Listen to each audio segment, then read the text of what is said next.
Oh, 1 second before this starts. I'm gonna go get a fresh drink so I don't have to get up in the middle of it.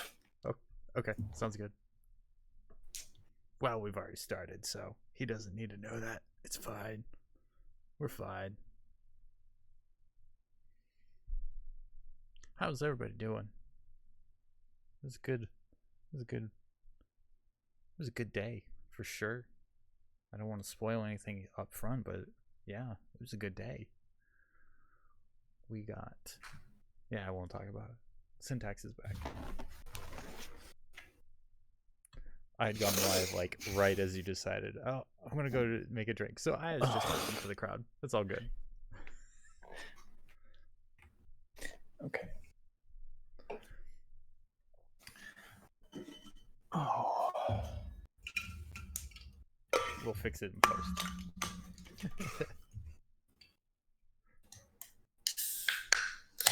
All right. I am ready when you are.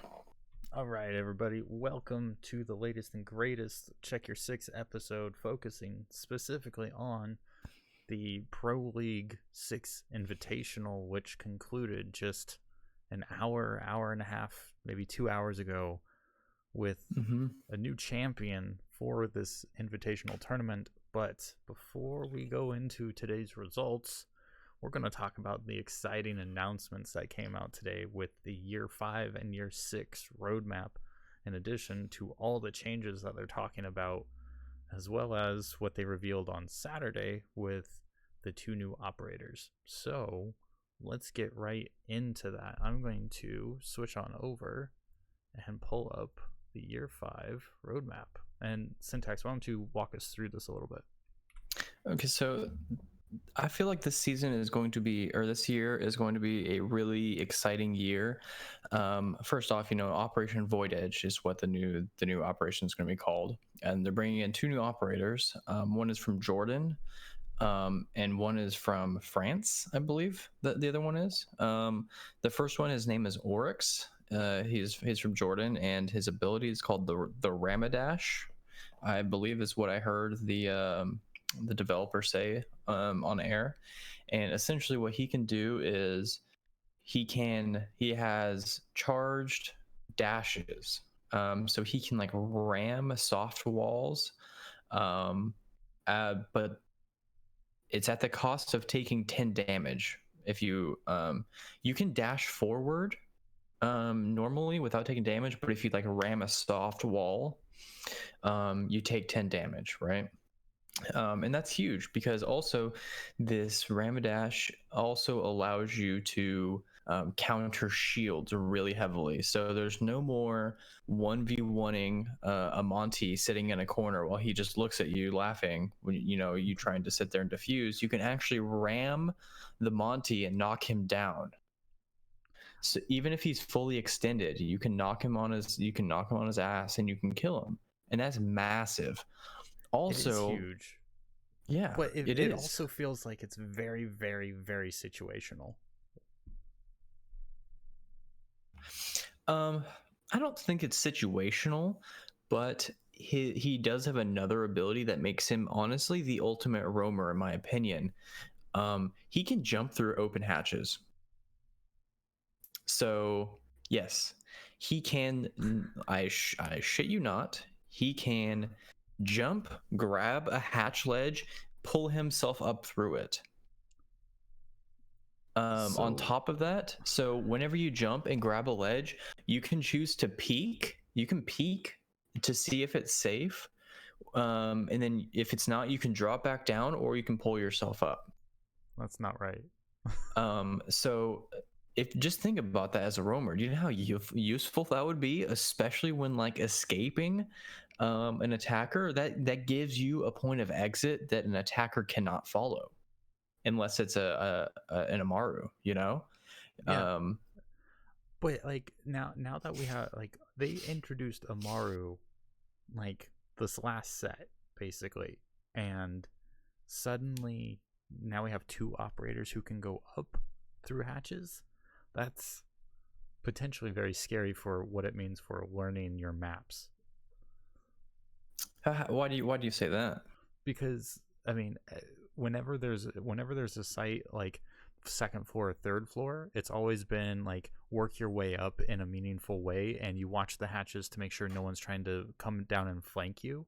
But now, if you have two ways of going up, even if if the other team blows the hatch, like maybe this is to like simplify the number of approaches, but it just feels like you're asking people to learn the inverse of all of their maps. So it's like it's not like doubling the amount of map knowledge that you have to have, but it's like another quarter to the map knowledge that you have to have. Like maybe that's the ideal for Rainbow Six going forward, but it also sounds like it's just adding an extra layer of complexity to an already very complex game. Honestly, like I mean, I definitely see your point, and I actually agree with you. But at the same time, I think it's awesome. I think it's going to bring a whole new layer of like creativity to the game. It's going to allow defenders, you know, a lot more flexibility in an otherwise like attacker heavy map. Um, I on the defender heavy maps, yeah, it's just going to make the defenders a little bit more scary, but at the same time, it's going to counter those attacker heavy maps. Um, I'll be really interested to see how it plays out, but one thing I could see them doing if these experiments with Amaru and Oryx work out, they might be able to make it so that you can do like a two-player stack so that you can help one operator up, so that then there's a more general utility for everyone to go up the hatches. yeah. Um, I mean, I guess so, but if that were the case, they would just kind of be a washout, you know. Well, I mean, it's the difference between using one utility versus two resources. So, like Oryx has his being able to do it as a single operator still keeps him as a really strong roamer and a really strong solo presence and flank opportunity. But if you have to invest like two or three of your operators to launch someone up into a hatch, like that's another substantial commitment that you can do. And in an intel game, like if you spot that, that's a huge reward, but if you can do that under your opponent's noses, it's also a huge tactical reward for the attackers. Are you saying make an attacker that has a utility ability to send his teammates through hatches? I'm saying like everyone has kind of like a generic utility. So kind of like how everyone gets barricades, give Mm-hmm. everyone the opportunity to be able to post up to like help someone step up and up through a hatch. That way it's anyone can do it, and so it's a strategy everyone has to learn how to defend against. But then it becomes, who do you invest into doing that, and how do you protect the team members doing that, as well as protect the attackers doing that, but then figuring out how the defenders can also use that to their advantage as well. Yeah, I could see that. I could see that. But only Um, if these two experimental utilities really pay off. yeah, yeah. Okay, I can see that. Anyways, more Um, changes. yeah. Um, on top of that, really fast, Oryx has his loadout consists of the Spaz 12 shotgun, like Valk has the Valk shotgun, and he has an MP5 without an ACOG, so it's like mute, uh, pretty much. Um, he has a bailiff secondary weapon or a regular pistol, I believe, secondary weapon, and then he can either bring barbed wire or a bulletproof camera. Now, on the other hand, is Iana. It's like IANA, I think her name was. Hmm. Um, she has this thing called the Gemini projection, um, which allows her to create a. It's literally like a controllable alibi clone. Um, Yep. so essentially, she can throw this clone out, and she can control it fully. Right? It's like you're controlling another character. The only thing is it can't shoot. It can't do anything. It can run around. It can vault things. It can climb up ladders, I think. But it can get destroyed by a mute jammer. It can get destroyed by electricity. Pretty much, it's very fragile. So anything that can do damage will kill it. Right. Um, Will Elysian? Legion won't trip. It won't. She cannot trip traps. Got it. So you can walk through a site and like scout out the traps with her ability, which is like what it was like kind of um, advertised. As one of the big key features is to be able to scout out, the objective without having to set off the traps to see if like there are any traps. Now, on the defender side, really the only way that you can tell if it's a clone versus her, one, either by obviously shooting it, one bullet will kill it, but the mute jammer, if it gets close enough to the mute jammer, it'll start to flicker like it's a projection being jammed, or if you're on a Maestro camera, do you know how on Maestro cameras you can see the body heat? Yep. There's no body heat on her clone, so like you can tell on a Maestro camera if it's her or not. But I see this being a strong, not just to be a scouting. So this thing, it recharges, so it's like an infinite ability, but it has to recharge obviously. Now if you deactivate it, it recharges a lot faster than if it gets destroyed, if that makes sense. That does make sense. So I see this as being really strong for situations as you're trying to plant, right? You can bait C4s, you can bait out smokes, you can bait out anything that they're trying to use to defend against plant, or trying to use as plant denial, which is huge because you don't have to send your person in to sit there and try and bait these things, right, without having to risk you getting blown up or smoked or whatever. You can send this clone in to bait those objects, and so then after you bait, you can plant safely, which I think is going to be huge. Absolutely. I mean, anything that can get further utility out of the other team, because like when you saw a lot of the plays this over the 6 Invitational, I mean, you saw a lot of these. Oh, they opened up the upper part of the wall. There goes a frag. There goes a frag. Done.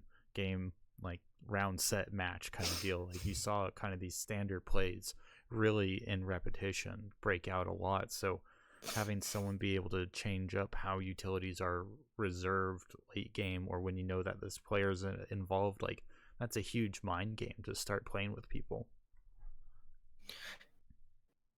Yeah, it is. It really is. And the fact that it can recharge is huge as well. I'm not sure how long the recharge rate is, and I don't think they announced it, so I can't really say for sure like how good it's going to be, versus having a recharge rate versus having a set amount. So I couldn't really say, but the one thing I'm glad that they didn't do was make it so that she could change the appearance to another operator on your team, kind of like the spy from Team Fortress TF2. 2. Yeah, I'm glad that they didn't take that ability that far, because now it's no longer like, oh, this attacker is really important, like taking out like an Ash or a Thermite, being able to be like, oh yeah, that was like an incredible kill. Oh wait, just now we know how to address that specific operator, like wasting utility on that, even though that operator never put themselves at risk. Yeah, having literally a TF2 spy in Siege would be it would be broken. That would be Absolutely. it would break the game, because all you have to do is walk into site as a defender operator and then just start blasting. And it's like that that only works in ranked when you see 5 of this, or everything but the 6 pick, right? So I mean, oh okay, I know exactly who I'm going to disguise myself as. Cue the Danny DeVito meme. So anyways, I started blasting.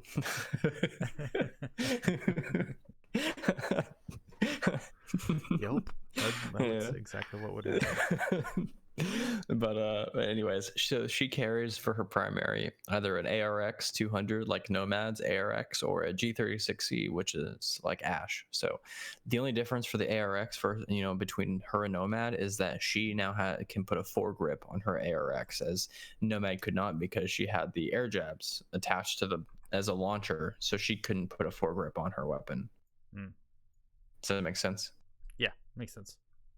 Yeah, so now she can put a foregrip on the ARX, which is actually pretty dang good. So I would probably use that indefinitely over the G36. But so other than the two new operators, they're doing a lot of things, right? And the first big thing that everybody is jumping for joy is client-side debris. They are fixing client-side debris, hopefully indefinitely. They redid how things break in the game. I'm not terribly sure. I didn't really understand the technical lingo he was speaking about. Like, he was saying stuff like 10%, 90% particles being destroyed and reporting it to the game. Whatever he was saying, I didn't really understand the jargon because I'm not a game developer. Maybe you did, but Yeah, I mean, I understood it from that far. There was still a bit more detailed than I'm familiar with, like being like talking very specific particle systems, but the overall idea was pretty well described. I thought it was really interesting to hear them actually talk about that level of detail with their gameplay as well. yeah. So pretty much client-side debris is no more. Cliff I Notes version. I thought you were going to really love that since you had brought it up not too long ago. Oh my god, yes. That is one of the things that was literally the only thing that I was hoping for.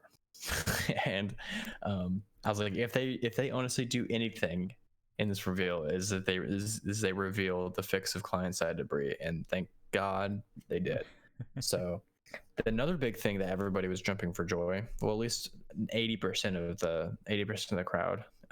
The other Legion crutch mains were probably crying in the corner.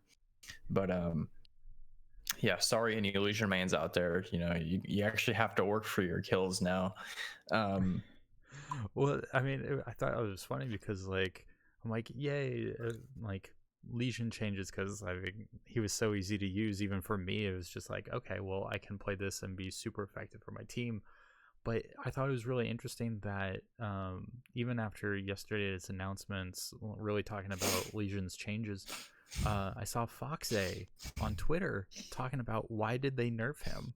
I'm like, I couldn't like seeing from your perspective how you talked about how necessary it was. I'm like, okay, so it's not just like a popular player, like the general player base that needs this fixed. It is a competitive thing, but I'm really curious why Foxay, so like one of the most prevalent users of Legion, is like, oh, he didn't need this, even though he uses him all the time. Well, that's why, because he uses him all the time. He likes where he is because he's really good, and that's why these Legion mains don't want the nerf, because it's like me, right? I was a big Maestro main for a long time, and seeing him being hit with all these nerfs one after another just hurt me inside. At first it was nerfing the Maestro cams, right? That was a huge hit to Maestro. Um, it was huge, and a lot of people don't really see it, but it's just these little things that they do are just massive impacts to operators. And then secondly, they took away his ACOG, which I don't agree with, and not because I wanted him to keep his ACOG, but because if they're going to nerf the Alda, that's not the way to do things.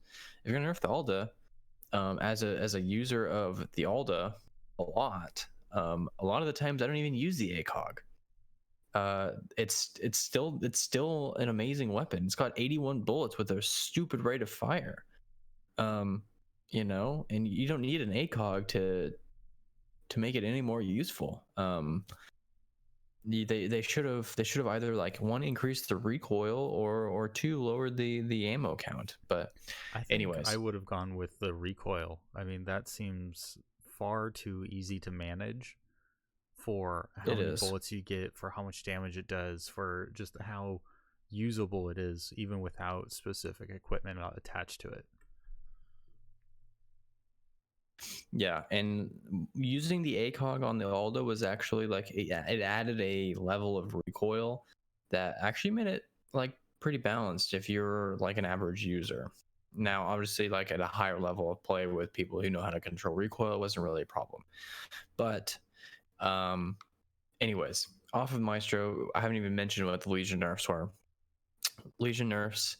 So the first thing they're doing is they're removing his across the map intel gathering ability, which means like you can throw a Legion mine across, go to the other side of the map, throw a Legion mine, and go back to the other side, because you can see that little Legion, that goo icon, through walls, right? And you can see where it is, and if it goes off, you know where they are. Well, they remove the ability to see those little icons if you're not within line of sight. So if That's you're such a if there's fantastic change. yeah, so if there's any sort of wall or blocking your vision to that goo mine, that little icon disappears. So all you have now is a sound cue, right? If a Legion mine goes off, you're like, okay, where did it go? But at the same time, I throw goo mines everywhere, and sometimes I'll forget where I throw them, and so a Legion mine will go off, and I'll be like, okay, well, goo mine went off. I don't know where that is, so everyone look out, Yeah. But other than that, they also removed the initial damage you take when you hit a goo mine. So you no longer take 10 damage when you're trying to clutch around, and you've got 10 health left or less than 10 health, and you could have clutched it if you didn't walk over a Legion mine and get killed by it. That was the dumbest thing I've ever had to deal with in this game, was the fact that, like, not only do I have to worry about these two guys, not have to worry about a bunch of invisible needles on the ground that might kill me because I've got 5 health. That's the worst. So it goes from a 1v2 to a 1v10 because you've got 6 invisible enemies on the ground. But anyways, one thing I want to note about the not being able to see the symbol unless you're within line of sight, the behavior that I hope it curtails is just throwing those things out as soon as it's on charge, because now you have to start keeping track of where they were, unless you're just piling them near like your objective. If you're the anchor, or if you're in a specific location, like, then you're just piling all at one spot, and you have to think strategically, is this actually going to help my team, or is there a better place I should be putting these things? But if you're not going to be running around placing them, it's going to be a lot harder for you to keep track of where they are, so you can't pass information nearly as effectively unless you've really exposed yourself to that risk. That is exactly the point of why they did that. So what you're hoping for is what they're aiming for, and I think that's exactly what we're gonna get. So, and it's gonna bring a lot more critical thinking to the table, when playing Legion. So that's good. That's good. It's really good. Absolutely. Other than the nerfs, or the nerf and the change, there's a whole roadmap that was put out, right? So there's season 1 to season 4 in year 5. Season 1, we get the 2 new operators we just discussed. They're doing an Oregon rework, so we're going to get a whole new reworked Oregon. It looks amazing, in my opinion. They've added a whole new floor. They've added so many more natural paths for defenders and attackers, different ways that you can attack sites. There's no more super choke points in Oregon, like if you're attacking kitchen from not small tower, you don't have to walk down that small hallway, the Z hallway, the zigzag. Yep. They've added a lot more hallways. They added a lot more upper area as well. If you want to go take more of an in-depth look at it, they made it a highlight on Rainbow Six's channel on Twitch, so you can go and watch the highlight of the operators reveals and also the Oregon rework. I have to say, with the Oregon rework, I was really excited to hear them addressing tower. That was by far one of my least favorite phases to have to deal with on that map. Oh, the small tower? Yeah. So just go look for the Operation Void Edge reveal highlight on Rainbow Six's Twitch channel, and you can watch it, and it'll show you everything. It'll do the walkthrough of the new Oregon map and everything.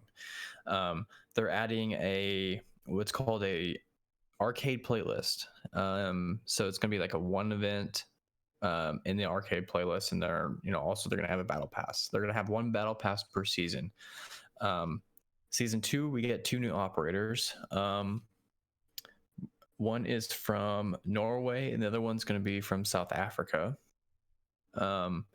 we get a house rework, which is really interesting because that means house is going to be coming back into or possibly coming back into ranked gameplay as soon as they rework the map, which honestly I'm pretty excited for, because house is one of those maps where it's just kind of nostalgic to play. I haven't played it in a hot minute, and I kind of want to play it ranked again, just because of, I don't know. I used to enjoy the map. A lot of people freaking hate it, but maybe after the rework, it'll be a lot more fun. I really appreciated it for its stark simplicity in terms of like where all the action was going to happen, as opposed to like every other map out there. Like it's just a simple take, and it's even reminiscent for anyone who played like Counter-Strike, like CS Estate kind of thing. Like it's very reminiscent of that, so it's got a nice foundation for anyone who's been playing first-person shooters. It was honestly probably the first multiplayer map that I had played in Rainbow Six Siege, so I mean it's also fairly nostalgic for me too, even though I haven't. Yeah, now that you've mentioned it, I don't think I've played it in a good long while. And also it is, I think, possibly not possibly, I think it is the smallest map in Rainbow Six. I would agree. I liked it because I could play an attacker with a shotgun and not have to worry about mid to long range battles. I could just use a shotgun whatever situation I'm in. I can still blast them with a shotgun because it's that, it's still that close of a range that I can use it viably. But anyways, they're gonna add another event to the arcade playlist. Any of you listening or watching right now, I have no idea what these events are called. It just says +1 event. So they're adding an event to the arcade playlist, whatever that means. And then obviously there's gonna be another battle pass. It's like the Road to Six Invitational kind of events, is my understanding. Okay. Season 3, we're gonna get one new operator. His curious enough, his country is classified. He's out of the whole roadmap, he is the only operator to not have a designated country. It just says classified. So I'm actually really interested to see what that operator actually is. So that'll robot. Be yeah, a Terminator T1000 or some sort of artificial intelligence. Yeah, but and then also they're going to be doing more core gameplay and reworks. So hopefully we'll see a little bit more quality of life improvements, nerfs and buffs, stuff like that. They're going to be doing a skyscraper rework, which awesome, because I hate skyscraper. I do too. It's a miserable map if you get turned around, or if your team just does not know how to handle vertical play. It is just absolutely miserable. Too many ways for a team to go wrong from the outset.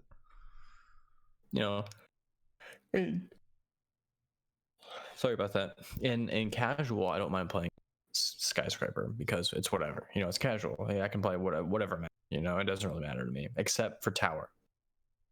I would rather sand my toes off than play tower.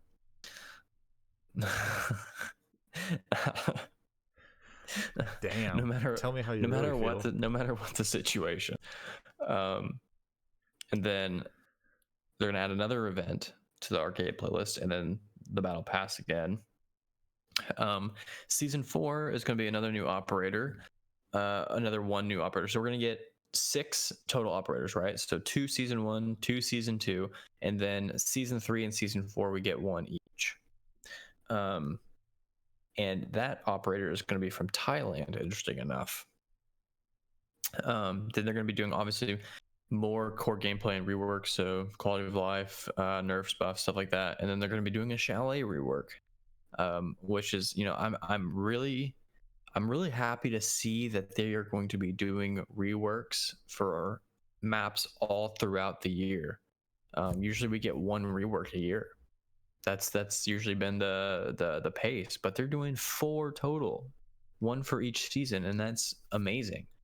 They are really getting to the grindstone this year, with everything, quality of life, UI improvements, map reworks, all this stuff. It's amazing to see. I'm glad we're getting it, but I wish they would have done this a little bit sooner. I mean, uh, from my perspective, like, I mean, one of the other changes that we cannot neglect is the observer changes that we got to experience for the Six Invitational, and how crisp and clean that was. I really appreciated a lot of the information that was there on screen at all times. But what this signifies, and I mean, we see it here on the year 5 graphic, is that season 2 is the last time that we're going to get 2 new operators in a single patch, and that going to the one operator every season after that continues through year 6.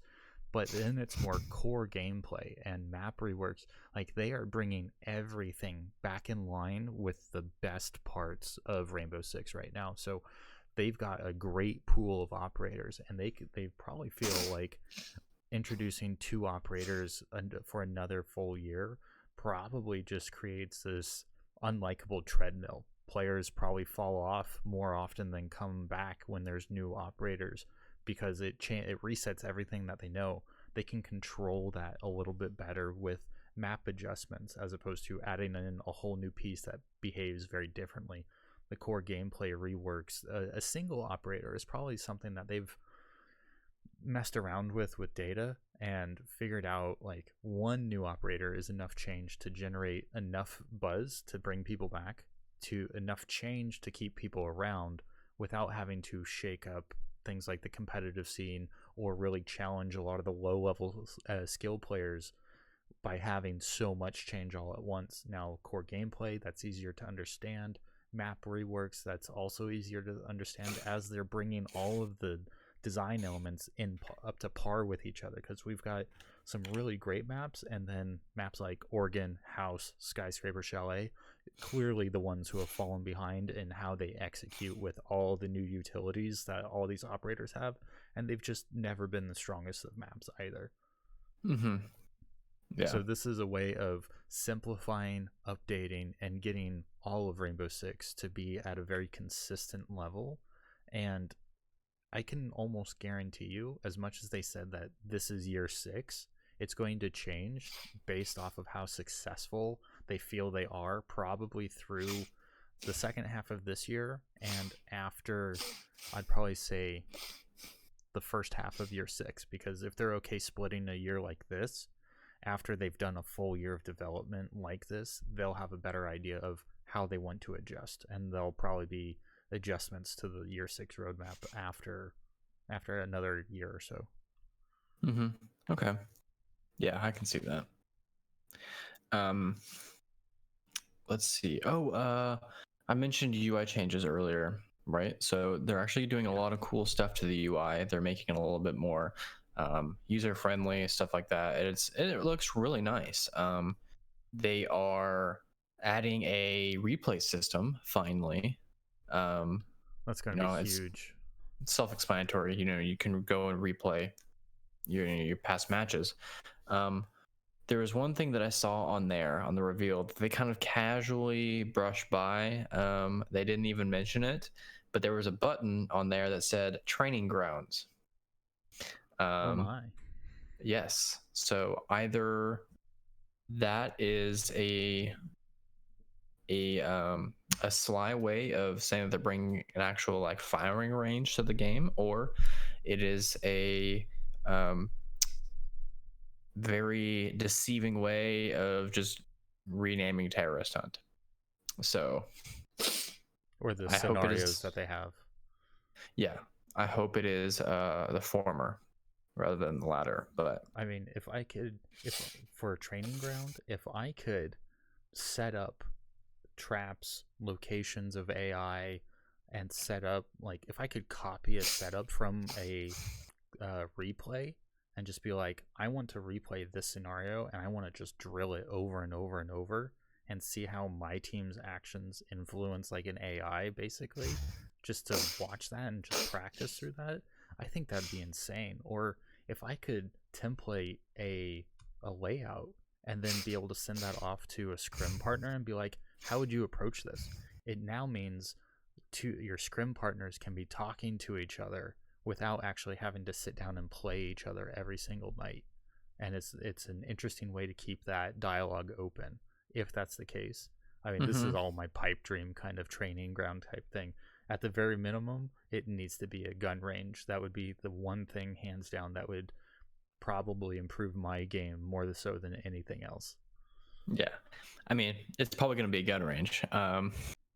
But what you're saying, honestly, like that would be game changing. That would be the ultimate training grounds, and it would be so much fun to use. But That would realistically, it hands sounds. down that would hands down be like an industry leading esports tool. Oh yeah, Period. yeah. But realistically, it sounds like a lot of coding that does not sound realistic in the near future. Yeah.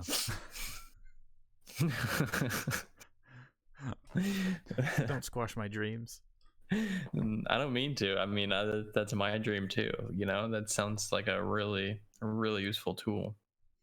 But anyways, I think that is about it for the changes. If I missed anything, but You missed my one most favorite change that I wish I had when I first picked up this game. what is that? Your drones now start at the Oh yeah, same location as you. that's right. Yes, yes. So the first spawn location that you pick is where the drones are going to spawn. So no more random drone spawns. Thank It's God. beautiful. It doesn't sound like much. A lot of the casual players are just like, okay, that doesn't really change how I play. It doesn't really matter. That's okay, you know, and that's fine. It's just the people at a higher competitive level. You know, when planning things out, they really wanted to know where their drones are going to spawn because now they can plan out where they're going to send their drones. You know, before you'd be like, okay, whoever spawns here, you're gonna send your drone here. You know, whoever spawns here, you're gonna send your drone here. But now they can actually put names to those locations. Be like, okay, yo, you're gonna spawn here. You're gonna take your drone and you're gonna put it here. You're gonna spawn here. You're gonna take your drone. You're gonna put it here, and that brings a whole new level of tactical planning to the table. And I think that's huge. Yep. And And it's gonna then be really awesome. and on top of that, and it's kind of the other point of the same thing, is contextual pings, being able to ping out a specific gadget. I mean, how many times had you wished that an operator with a frag grenade would have come over for your maestro cam, or an impact grenade for the maestro cam? But you Oh can't. yes, Like, come on. yes. Like, that's going to be huge. Um. Oh my God, there's so many other things that I missed too. I'm so sorry. Tachanka rework as well. Oh yeah, Tachanka. They're making his turret his main weapon. He now walks around with his turret as his main weapon. Yes, Terrifying. yes, that is amazing, right? So he his turret now, you know, obviously he walks around with it, you know, it's got a little grip on it, but he can put a little sight on it, you know, and it has amazing destructive capabilities. It makes him really slow, obviously, because he's got a big ass turret, you know, he's carrying around, but it's really powerful. And also his new gadget is an incendiary grenade launcher. Yeah, I was terrified when I saw that. Incendiary grenade launcher. Yeah. He literally has a grenade launcher full of Capitao firebolt grenades.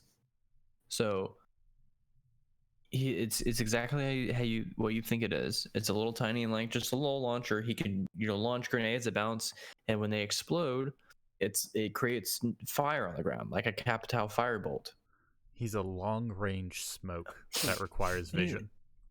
Yes, and he's got like 5 of them, if I saw Oh correctly, no. when they were shooting them off. I mean, maybe it was just the build. You know, they gave him a lot of ammo so they can, you know, show it better. That's But fair. he was launching like 4 or 5 of them. Did you So notice I how don't long know. they lasted? No, I didn't show enough information on it, so we'll find out. If he's But going to have a whole lot of them, I can only imagine that they're shorter duration than Capitao arrows. But if he's only going to have a few of them, I could see it lasting almost as long as a smoke play. yeah, I can see that too. Also,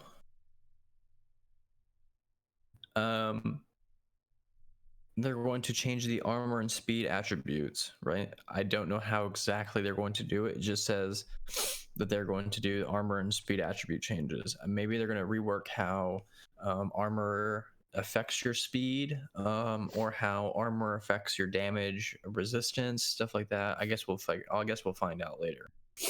And also, they're going to be introducing a new rep system, and it's designed to combat toxicity and cheating.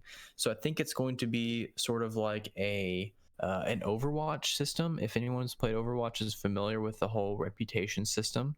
You can endorse your teammates for good sportsmanship, shot caller, good leadership, team leader, stuff like that. I think they're having a rep system saying like, oh, this guy was a good teammate, or you can say this guy was freaking toxic. He was just shouting off profanity in chat the whole game. His rep goes down, and I think what's going to happen is those people with the lower rep are all going to be playing people with lower reps. So there's going to be bad rep versus bad rep, and then the people with the good rep are going to be playing with the normal people, which is great. They did mention that people with good rewards or good standing are also going to be able to earn rewards. Oh, that's interesting. Okay. I guess that incentivizes you to not be an asshole. Right. So so in other words, don't be an asshole, people. It pays off. I mean, to quote the great Will Wheaton, don't be a dick. Exactly. And if someone's being toxic in game, don't be toxic back. You're feeding the troll. And honestly, it just hurts everyone else whenever someone trolls another person, they get mad, they start being a troll back, then another guy chimes in and starts being a troll, and it just turns into this a terrible game, and then you've wasted like 20-30 minutes of your life. As the wise man once said, an eye for an eye and the whole world goes blind. So don't be that guy. Don't be that guy. I agree. What other changes? I think that's about it.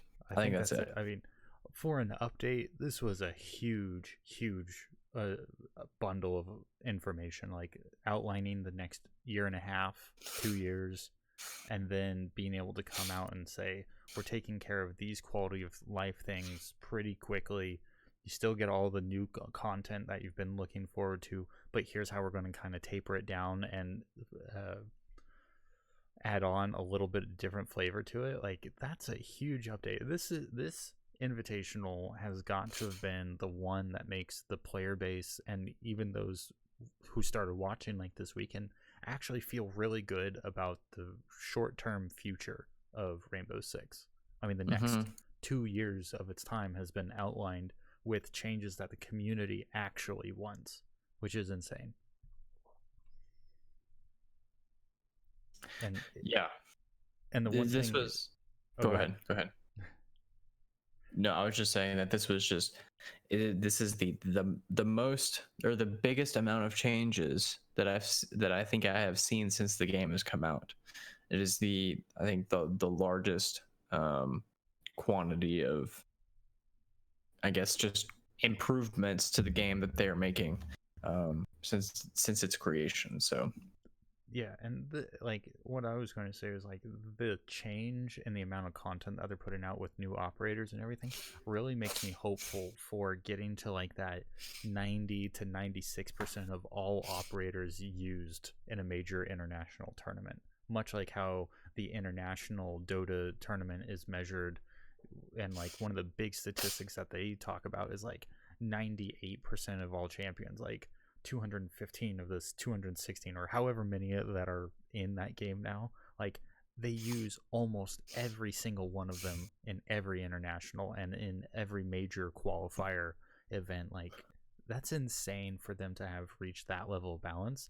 Rainbow Six is proving that you can get there with a big roster, with a complex game that's very action oriented and twitchy, like to the pixel accurate, and they're proving that they can get that balance down between operators and maps and general gameplay.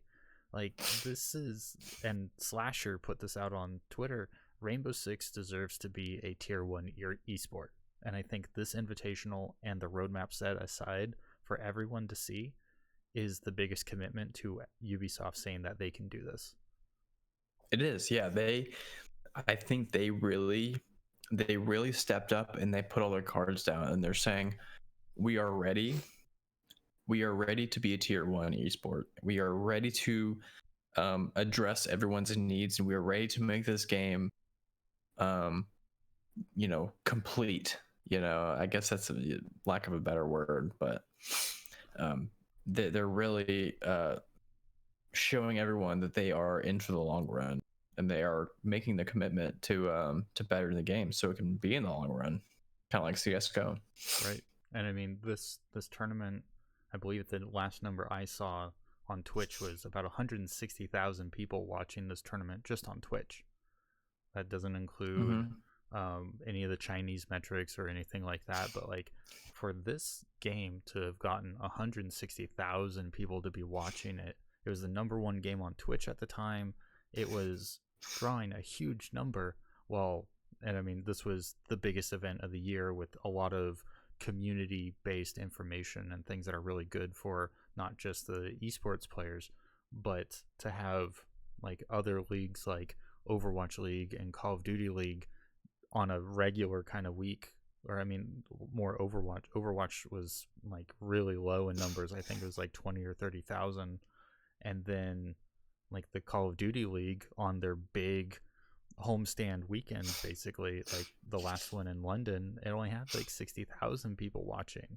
So for one of the big events in Call of Duty in a franchise league to only garner that much attention, but the big tournament, the big major non-franchise league to pull through in this kind of fashion just proves the strength of the brand, strength of the game, strength of the community, and that it's actually a more competitive game in my mind.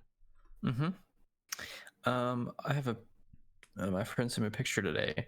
At one point today, Rainbow Six had 237,000 viewers. Damn right. Yeah. So, I think that's awesome. That's phenomenal. That's more than, I think pretty much any esport I've seen so far. Maybe not Dota or like Dota League of or Legends. League. I think Dota and League in a big international setting, or like the end of the season playoffs kind of thing, determining who's going to go to the next like the Worlds tournament and stuff like that. I think those numbers are generally bigger for League of Legends and Dota, and some of the bigger events for CS:GO, I think those hit that number pretty frequently. Yeah. But like outside of that, there's not another game that does that consistently. It'll be interesting to see how the new format for Pro League changes the numbers with their individual events and not so much just the how we've had it, or like see how the Six Invitational compares to that next qualifier or major. Yeah, I agree. Because yeah. I mean, the international competition, like the biggest tournament of the year, is going to be, it's going to draw a lot more eyes than just like a regional focused audience. And I don't think we'll see a number that big just watching like the North America major. Yeah. Yeah. I lost my train of thought, but yeah, I agree. They're going to, honestly, I think the viewership is just going to go up from here. And that they beat out CWL. I think that's what they call it. Call of Duty World League. Just CDL now. CDL, Call of Duty League? Yeah, Call of Duty League. Okay. World League was the pre-franchise stuff. Oh, okay. But anyways, on to the actual tournament. Right, so... Yeah, I got the bracket pulled up on my stream. So it was a hell of a Where'd you tournament. find the actual? Where'd you find the actual bracket? I went to Liquipedia. Oh, okay. R6 Liquipedia. They have a 6 invitational link at the top, and you can just click it, and it gives you all of the match breakdown, group stages, playoff stages, all that stuff. It was fantastic to use. Okay. I got the playoffs. Okay, so go ahead. What were you gonna say? I was just gonna say, like, I'm just gonna go back to the group listings just to show all the teams who are here, just because I think Nip really Nip and Fnatic really stood out as changers in the geographical dominance of Rainbow Six. Like, Europe fell flat entirely, period. Like, it was surprising to see that like G2 and BDS were the only ones who made it out of group state, or no, yeah, just G2 and BDS. Like, they were the only ones who made it out, and just seeing how Nip dismantled both of them. Well, Fnatic made it out as well. Fnatic is EU. I thought Fnatic was. Pretty sure Fnatic is EU. Pretty sure they're London based, I think. Oh, they're London based, but they qualified via the Asia Pacific qualifier. Really? That's what the Pro League says, or the Liquipedia says. I think they're an SEA team. Oh, you know what? You might be right. Oh, because they've got 2 locations. They've got one in the UK and they've got one in Australia. So they might have come through as APAC. Yeah. Okay. Yeah, but yeah. Specifically speaking of EU, yeah, G2 and BDS are the only ones who made it out of groups. Yeah, G2 is very lackluster this tournament. They were super lackluster, and if they were in any other group, they would not have made it out of group play. Period. Mm-hmm. Like, I don't see them being able to stand up against MIBR, NIP, TSM, Space Station, Fnatic, Dark Zero, and I mean, we saw them get 2-1'd against Fnatic in the quarterfinals, and then they just got destroyed by NIP, which started their tear through the losers bracket. So it's like G2, and they were the invited team. They were the last team to be invited to this tournament because of previous success, but clearly that team lost all their luster. Yeah, pretty much. What I find funny is that, okay, so first off, what the heck is going on with NIP? Where did they come from? Right? Oh, I know where they came from, but like NIP has never like been like an amazing team, right?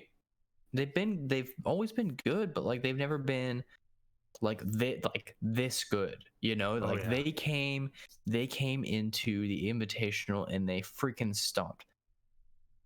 What I find funny is that like they lost their first match against TSM, right? So they get beat by TSM, and then they come into the losers bracket and they literally stomp everyone. Like, BDS gave them the best run for their money, but even then, like, I don't even remember it being that close. Yeah. 8-7 the first map, 7-4 BDS on border, and then 7-4 on Clubhouse. So like they still played really well, and BDS, I think that just gives more credit to how good BDS actually is, because if you look at the grand finals, spoiler, Space Station Gaming wins. Like, NIP goes up 2-0. Had this been anything other than the grand finals, Space Station is relegated to the losers bracket. Like, that's insane to think about. Mm-hmm. Yeah, and like, if you were to give me a bracket and fill out my picks for the whole Invitational, I probably could have filled out 100 different variations of how I thought the Invitational was going to go, with none of them having a nip in the grand finals. None. Yeah. You could not have convinced me that nip could have made it to the grand finals. Not in 100 years could you have. With how they their their recent performances and lands, just how they play in pro league, stuff like that. Like, I would not say that they are grand finalists at the Invitational. And I mean, people may have other opinions, but that's just mine.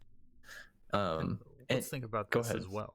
Like, Nip came in 2-0'd by TSM, but then they beat G2, former world champions. They beat Dark Zero, like rising dominant team of NA Pro League this season, and very well performant the year before, the season before as well.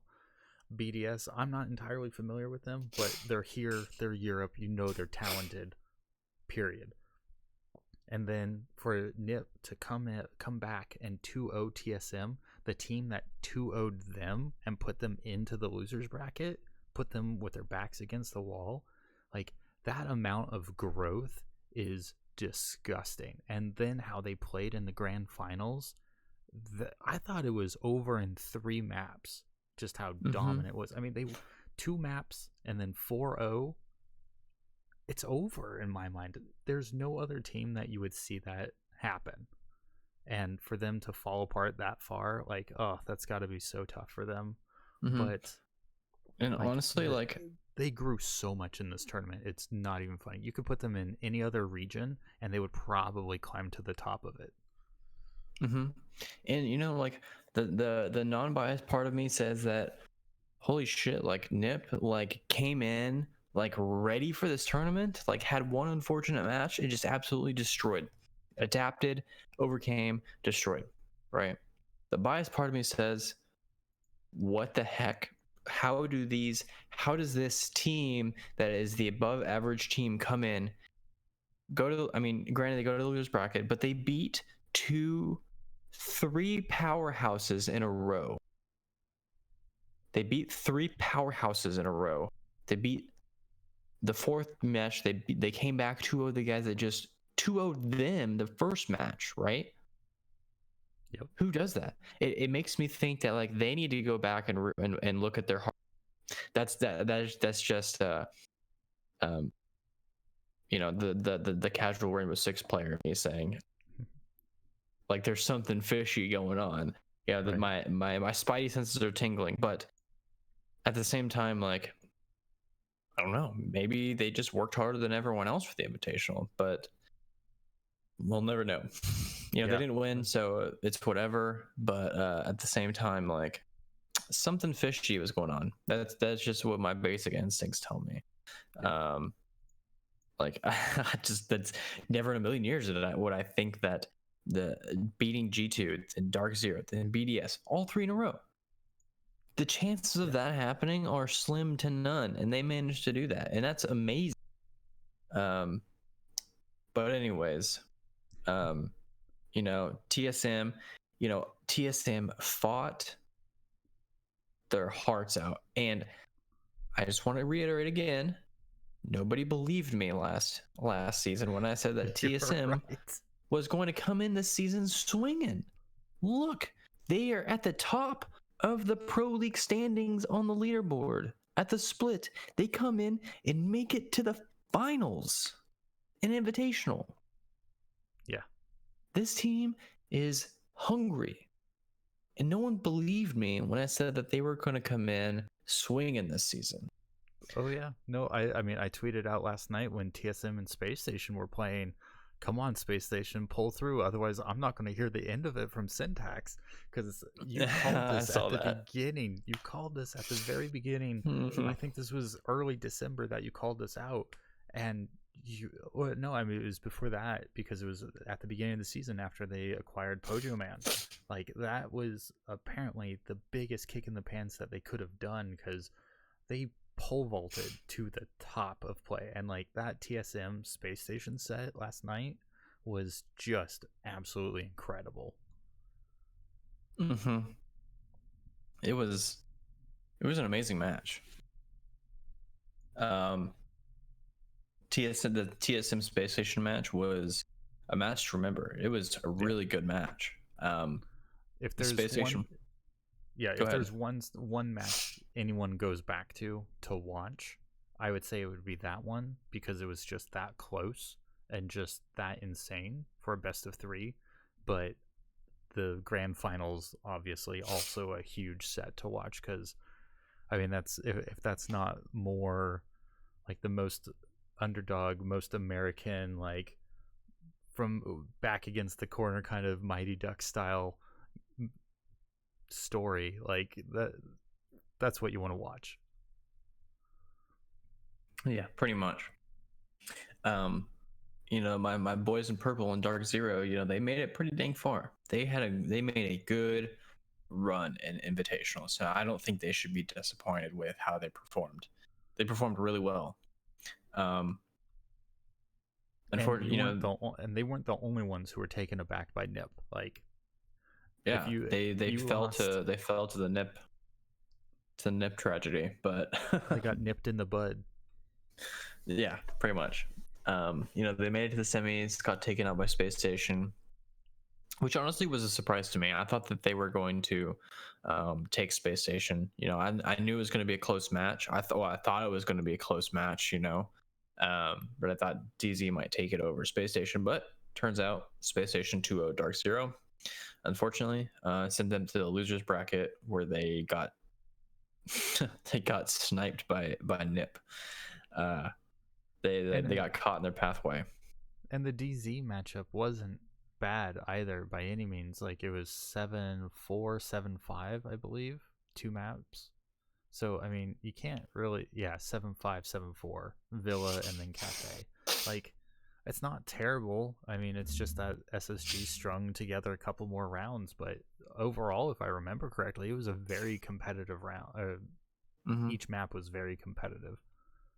And honestly, I think that if they would have beat Nip at that point in time, this whole tournament would have changed entirely. I think the entire bracket after that, those matches would have changed entirely, because then they would have played BDS for a second time, and who knows who would have taken that one, because they beat DZ beat BDS 2-1. It could have gone the other way and BDS beat DZ 2 or 1-2. Yeah. And then BDS goes on to play TSM, right? Yep. And then TSM hopefully would have beat BDS, and then we would have seen TSM lost to Space Station, but then if TSM beat BDS, then they would have had another TSM Space Station match in the grand finals, which I think would have been funny. But Absolutely.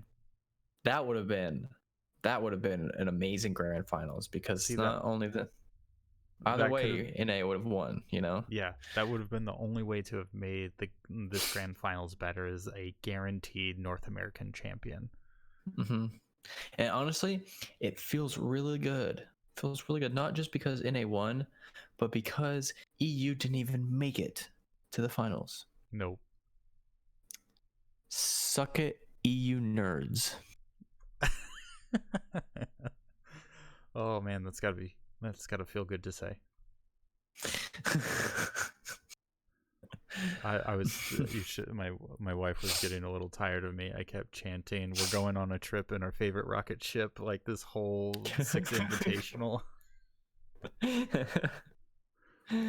Oh. My and kids were I looking at me weird, like, "Why are you quoting our like little kid Einstein's show. video?" Like, And I don't actually mean that, EU people. If any of you guys listen to this, I mean you as no offense. It just feels good to have NA finally win an friendly invitational, banter. a tier 1 land. Yeah. But And anyways. I actually have to amend my statement about G2 earlier. I forgot this, and I actually remember this. I'm proud of me, R6 brain. G2 was playing with an alternative. Sir Boss came out and played his heart out. Like they had all of 10 days before the tournament to practice with him. And they still came out and did a great job given their resources and the time that they had to play together. So Sir Boss, you came out, you bossed people around. Like, it was good to see him, and they came together a number of rounds. So, like, they took a game off of Fnatic, and Fnatic was definitely no slouch this time around. They shocked a lot of people, but just wasn't enough. But if Sir Boss sticks on that roster, G2 could see a little bit of a resurgence, but they definitely still have a lot to figure out after this performance and after just barely even being able to show up. Yeah. Honestly, Sir Boss, he was really filling Goga's shoes pretty well. I know I think he planted a bunch of times. I know he was able to get the plant down a bunch of times. So, he did his job. You know, everyone's like, "Oh, Sir Boss sucks." You know, his KD was super negative. Well, that's not his job. His job wasn't to frag. His job was to plant the diffuser, and he did his job. You know, Right? um, I mean, you look at Canadian on the last map, or no, against on his whole grand final series, he was -8, but he had all 4 of the plants for SSG done. yeah, Or that might have been the last map. I can't recall off the top of my head, but like, he had 4 plants, and it's Canadian. You know he does work. You know Sir Boss did work. absolutely. But yeah. So the grand finals, Space Station and Nip, that was one heck of a match. I personally thought that Nip was going to win. You and me both. I thought it was a secured win from Nip because they came into the match. They came in swinging. They absolutely walked over Space Station for the first 2 maps. Yeah. There's Border. They absolutely got destroyed. I think in one round, they had this, Space Station had this intense defense set up, and Nip literally just walked in and just gunned them down, like gunned 4 of them down in like 10 seconds. It was ridiculous. Oh yeah. And I mean, the theme of the first 2 maps, Border and Villa, was that Nip read Space Station Gaming like a book. It was like they were reading their mind, like they were listening in on voice chat of SSG, and it was just insane, the level of coordination and just how well they executed on intel and how well they just seemed to know SSG. It seemed for a while that they knew SSG's playstyle better than SSG did. yeah. And honestly, like, it kind of reinforced my idea. But anyways, they went into the third map 2-0. It was Nip had already secured 2 maps out of the 3 that they needed to win.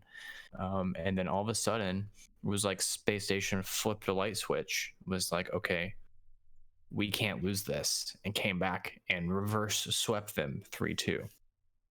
Yeah. Which is ridiculously amazing. And like, because the thing that amazes me most is Nip went up 4 rounds on the third map, 4 rounds to nothing, and then SSG 3 rounds in a row, 2 of them being on the attack side. Third one, they switch sides at the half. First round on defense, they nab it. Nip fights back. They get another round on, so it's 5-1, or 5-3 at this point. Okay, that's a lot closer, but at the same time, this is Nip, the Nip that just took out all these opponents, who just wiped the floor with you. They have the same number of rounds won as you did in your previous 2 maps, and that's just disgusting. Like, the number of kills at this point, I believe the fact that popped up on screen was that Nip had out-fragged Space Station 70-40. That is not what you want to see when your team, when SSG is down 0-4. That's it's basically the most dire circumstance SSG could have put themselves in the grand finals. And somehow they managed to dig themselves. I don't know what happened. I don't know who said what, but like I said, they like flipped a switch and they were like, guys, we are not losing this. We are going to win this, if not for us, but for all of NA. Yeah. And they did, they stepped it up. And then for Canadian to win it on home soil, and then also as the North American hope, like that's got to feel really good for him. I mean, this is what, his third time in the finals. Like, gosh, come on, third time's got to be the charm, or you got to be done. Yeah. And I just, man, I can't stress enough, like, everyone just needs to go and watch the match and just experience the awesomeness that occurred. It was truly like one of those things you see out of a movie. It It's really like, was. it's like the ending, the ending, climax the movie where your favorite, like, of a sport, like a sports movie or something, your favorite team's losing, and all of a sudden, like, something happens and like they come back and then they win the whole thing and everyone's happy. That was pretty Yeah. much line for line what happened with the NIP SSG game. So And I mean, you look at the numbers and you have to go, damn, that is way too close for comfort. Like, by the numbers, Nip looks like they just completely dominated. Pino, Julio, Muzi, +6, +9, +6. KD ratios 1.2, 1.5. Kills per round 0.7, 0.7, 0.6, 0.85. Cost, like, four, let's see, 4 of the 5 members of NIP had a higher overall cost than every single player on Space Station Gaming. That's yeah, nuts. And for 3, like, Thinking Nade -7, Canadian -8, Bosco -7. Usually when you see Bosco and Canadian struggling, it's not a good sign. Like, Canadian, yes, he's a support player, but there's times where he's just lit and he is lighting people up like nobody's business. But like, we had Thinking Nade, Fultz, Rampy, everyone picking certain rounds to really come alive in and make a pivotal play, while Nip constantly, Kamikaze, Psycho, Muzi, Julio, and Pino, they were always being called out. They were always on point. Pino is my MVP of the entire tournament. The guy is absolutely nuts. Those flick shots, those reaction times, the map knowledge that he showed, just absolutely disgusting. I want a team trained by Pino in the next like year. Let him take on a challenger team and just be like, we need to copy Pino and clone him 5 times over and just let them play. yeah, pretty much. Pino was definitely on one that entire, not just that match, but like their entire run in Invitational. Pino was just crazy. Yeah, and I mean, I thought earlier in the tournament, Muzi, he was having day or match after match, and he was just like, okay, Muzi, he's the one to watch. But then every single game that they played, it just seemed like Kamikaze participated more, Psycho participated more. Then Julio got in on the Space Station and the TSM matches. Like, this team is just more consistently all together, all 5 of them making incredible plays. While I felt TSM, Space Station, even BDS, they had 1 or 2 people who were really on. And when they had that third person really turn on and really activate, that's when they got onto a roll. But it was really inconsistent for a third or a fourth member to really have a shining match. Nip, they were just always on. Mm-hmm. They were always on. They were never in the off position that entire time. But pretty much like that just about covers the entire Invitational. the entire Invitational pretty much consisted of TSM making a hard run for it, Space Station making a hard run for it, being the champions, NIP making a hard run for it, and that's pretty much it. It was a Space Station, NIP, and TSM Invitational.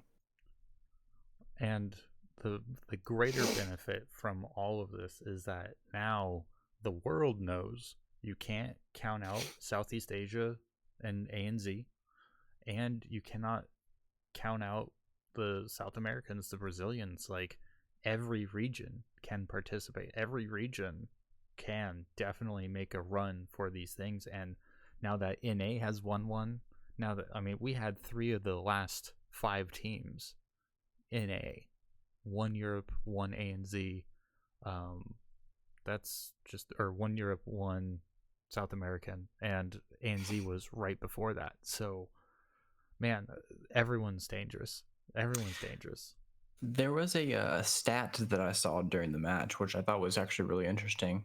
It has been over 1,000 days since NA has won their last Tier 1 LAN championship. Also, what I thought was really interesting is that the last team to win Invitational, obviously, what I think was E, right? Yeah, it was Empire. No, the last NA team to win Invitational. Oh, I don't know. Was EG. EG beating Penta for the Invitational. Got it.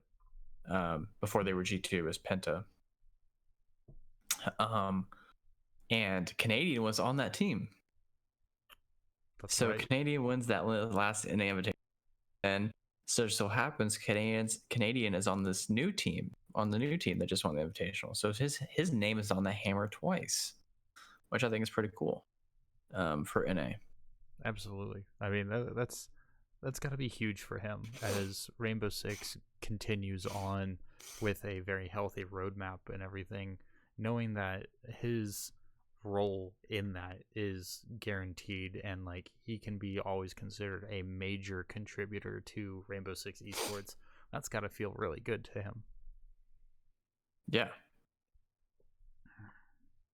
Being a 2-time Invitational champion, I think the only 2 times right now are G2, that have any, that have more than 1 Invitational under their belt is the players on G2.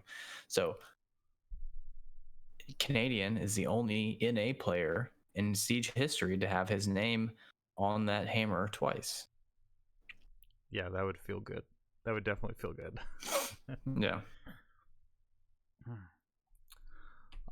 Outside of that, the only other news I have was from confirming from last night's podcast that CR6 has launched its spring season. Teams already have their matchups. The brackets are available up on Battlefy, and so on your mark, get set, go CR6. You are the 3rd league to launch the spring series, and so looking forward to a lot more matches. That's fun. Okay. Yeah, so now we got through all 3 collegiate leagues launched and running. There's going to be a lot to talk about. Absolutely. I mean, there's already a lot to talk about just between some of the matches that have gone on. So just because the Invitational is over and we're waiting for Pro League to pick back up again, there's plenty more competitive R6 to be watching. Just take it down a notch and watch some colleges duke it out. That'll be fun. All right. Well, as usual, if you have any feedback for the podcast, you can reach out to it directly by leaving a message, anchor.fm/checkyour6/message, and you can leave a voicemail where you'll be incorporated into the next live broadcast, and we'll talk about whatever your message was. Alternatively, you can always reach me at Warlock Recall on pretty much every social media and leave your feedback there with me. Share the podcast, listen to it, and get all of your friends to play Rainbow Six. Co-host Syntax at Syntax on Twitter. I don't know if you're really anywhere else other than Twitter? At SyntaxGG on Twitter. YouTube, I run a YouTube channel, for tips and tricks on how to get better at Siege. You can look up youtube.com/syntaxgg. I think it is. Just SyntaxGG on YouTube. Actually, let me confirm that real quick. Yep, SyntaxGG, no underscore anything. And then as of right now, I'm not really streaming. I don't really have time, so It happens. I'm not gonna plug a link for that. So fair enough. Well, that's it for me. Thanks for joining us on this long edition and for this bonus episode from a long competitive R6 weekend and week, really. So thanks for joining us, and we will catch you all next week, hopefully 8:30 p.m. Pacific Standard Time on Thursday. If not, we'll let you know on social media, and you'll look forward to those sweet social media messages saying, hey, we've gone live. Sorry, we forgot to remind you.